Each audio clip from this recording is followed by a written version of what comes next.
Live from Radio Row, SportsGrid's coverage of Super Bowl 59. Joe Lisi joined by former Penn State and NFL quarterback Sean Clifford. Sean, talk to me just about the atmosphere here in New Orleans and what it means in terms of the Super Bowl. Yeah, I think that it's electric, to say the least. I think, obviously New Orleans being such a vibrant city in the first place, but now add the Super Bowl into the equation. I think it's been a lot of fun here with my fiance this week. So staying all the way till Friday and taking in all the festivities, and obviously Radio Row, great time as well. When you look at the quarterback perspective, two great quarterbacks. We have Pat Mahomes looking for history right now, trying to win 3 straight Super Bowls.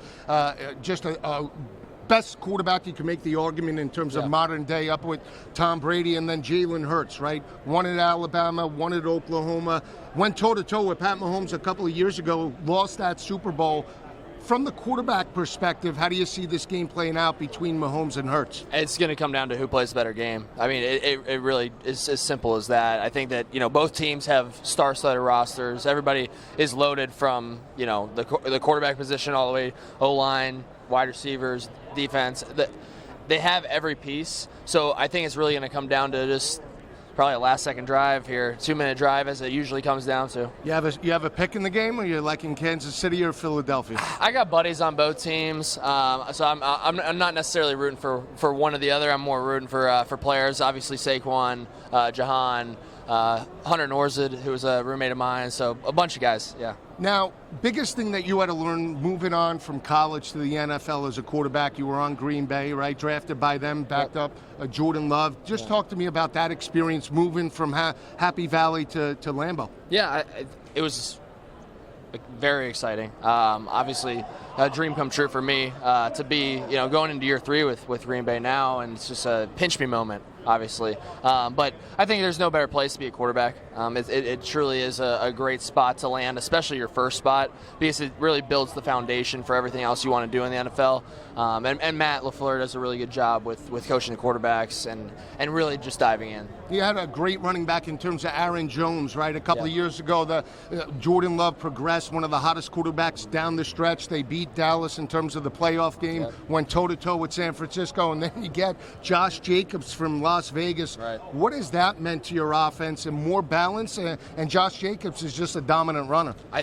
It allows us to spread the ball out, for sure. I think between, our wideouts are across the board, just fantastic players, great hands, different at every level. I mean, you have a Christian Watson guy who can take the top off. You have Romeo Doubs, who's a possession guy who's going to catch everything. Dontavian Wicks, Jaden Reed, the list kind of goes on. And then when you add in a factor like Josh, who can do everything, he's got the speed, he's got the power, he can run in between the tackles, and then he can also break one.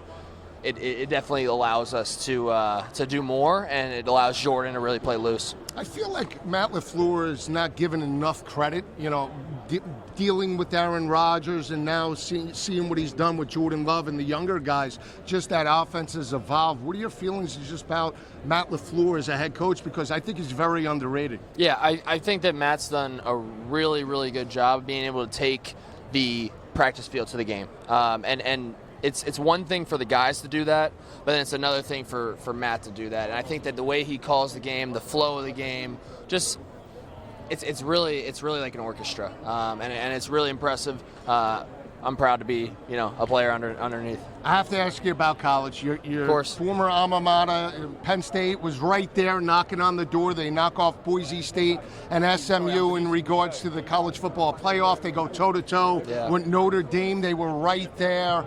What are your thoughts about James Franklin and the program moving forward, and more importantly, Drew Aller coming back to college? Yeah, my brother Liam, still playing. He's going in his 3rd year starting here.